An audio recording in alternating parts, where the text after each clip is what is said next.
আজকে একটা experience share করি। গত সপ্তাহে আমার চেম্বারে একটা ছোট বাচ্চা আসলো। ২ বছর বয়স হবে। খেলতে গিয়ে তার চোখে চুন পড়ে যায়। অ্যাক্সিডেন্টালি চুন পড়ে যায়। তো তাকে আ নিকটস্থ একটা হসপিটালে নিয়ে যাওয়া হয় সাথে, সাথে এবং ওয়াশ দিয়ে তাকে ঢাকায় ট্রান্সফার করা হয়। ঢাকা থেকে কোনো একজন ডক্টর ওকে দেখেন এবং কিছু মেডিসিন দিয়ে ওকে বাসায় পাঠিয়ে দেওয়া হয় এবং ৭ দিন পরে আবার আসতে বলা হয় ফলো আপ এর জন্য। কিন্তু বাচ্চাটা ২ দিন না যেতেই আবার হসপিটালে ব্যাক করে এবং লাকিলি বাচ্চাটা আমার হাতে আসে। সামহাউ আমাকে আমার একজন পরিচিত ডক্টর রেফার করেছেন। তো আমি চোখটা যখন এক্সামিন করি, যখন চোখটা চেক করতে যাই, দেখি চোখের কর্নিয়ার যে উপরের যে পাতলা পর্দাটা থাকে সেটা গলে গিয়ে চোখের ভেতরের যে আমরা এই চোখের পাতা বলি, পাতার ভিতরের অংশটা তো একদম সফট নরম থাকে। ওই জিনিসটাও গলে গিয়ে ২ টা একসাথে লেগে আছে। তো বাচ্চার চোখটা ওপেন করতে পারছে না, খুলতে পারছে না। তো এই অবস্থায় আমি এক্সামিন করতেও আমার অসুবিধা হচ্ছিল। তো আমি যা বুঝার বুঝে নিলাম। এই কন্ডিশনটাকে অ্যাকচুয়ালি সিমব্লেফারন বলা হয়। যে আমরা বলি অ্যাডহেশন হয়ে যায়, লেগে যায় চোখের কর্নিয়ার সাথে চোখের পাতার ভেতরের যে সফট কনজাংটিভার অংশটা সেটা লেগে যায়। তো এই অবস্থায় আসলে বাচ্চাটাকে কোনো মেডিসিনও দেওয়া যাচ্ছিল না চোখের পাতাটা ওপেন হচ্ছে না।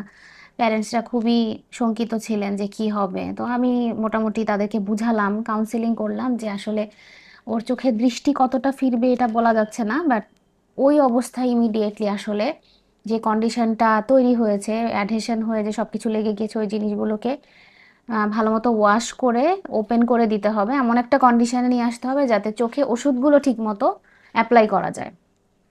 তো ওকে হচ্ছে প্রয়োজনীয় ইনভেস্টিগেশন পরীক্ষা-নিরীক্ষা করে ওকে আমরা ওটিতে নিয়ে যাই এবং সিমব্লেফারন রিলিজ বলি আমরা। কেটে, কেটে সমস্ত চোখের পাতার সাথে যে জায়গাগুলো আটকে ছিল ওগুলো খুলে দেই এবং খোলার পরে আমি যে জিনিসটা পাই সেটা হলো ওর চোখের ভেতরের যে আমরা এই চোখের পাতা উঠানোর পরে ভিতরে আমরা পকেট বলি, ফর্নিক্স বলি, এই জায়গাগুলোতে বড়, বড় চুনের দানা একদম ঢুকে আছে এবং ওই জিনিসগুলোই পরবর্তীতে আসলে অ্যাডহেশনটা ক্রিয়েট করে। মানে আটকে যে কন্ডিশনটা ক্রিয়েট হয় সবকিছু একসাথে লেগে গিয়েছিল।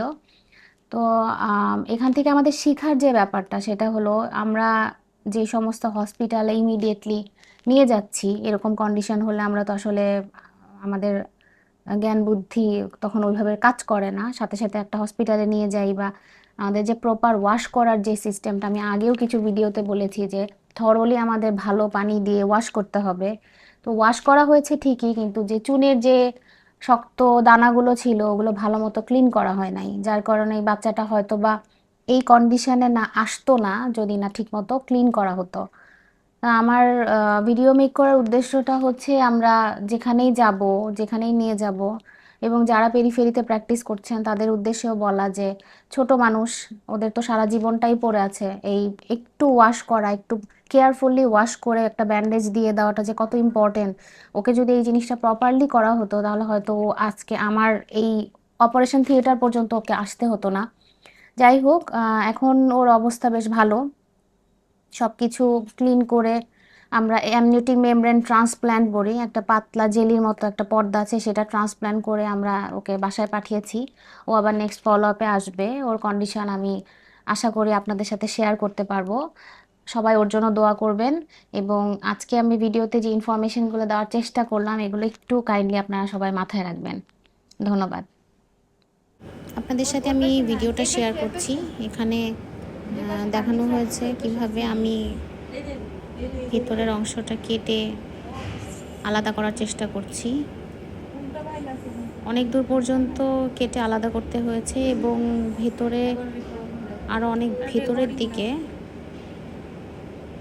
রিলিজ করার পরে অ্যাকচুয়ালি চুনের যে শক্ত দানাগুলো ছিল ওগুলো বের হয়ে আসে।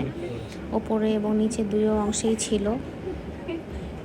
ভিডিওটা আসলে অনেক লেন্দি হওয়ার কারণে আমি পুরোটা আপনাদের সাথে শেয়ার করতে পারছি না। আশা করি কিছুটা হলেও আপনারা বুঝতে পারবেন।